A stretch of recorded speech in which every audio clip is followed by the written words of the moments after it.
The Central Bank of Iraq announced on Tuesday that the fines imposed on bank and non-banking institutions, exchange companies, amounted to more than 58 billion Iraqi dinars during the past 5 months.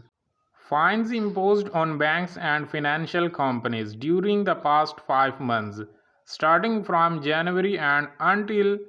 the end of May, amounted to 58 billion and 70 million and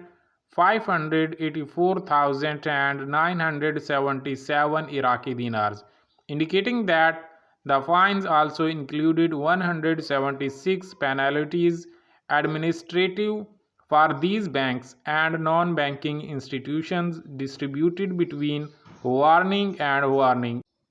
respite. And the table indicated that the month of April witnessed the highest fines for banks and non-financial institutions, as these fines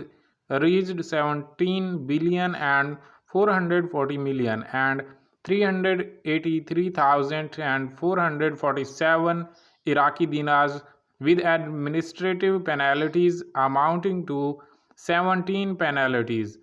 while the month of January witnessed the lowest fines, amounting to 9 billion and 570 million and 15,947 Iraqi dinars,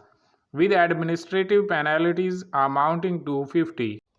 The table did not show the names of the banks on which fines and administrative penalties were imposed. The Association of Investors in the Iraq Stock Exchange criticized early June that the Central Bank of Iraq had increased fines on banks, noting that it would affect the profitability of investors in the shares of these banks.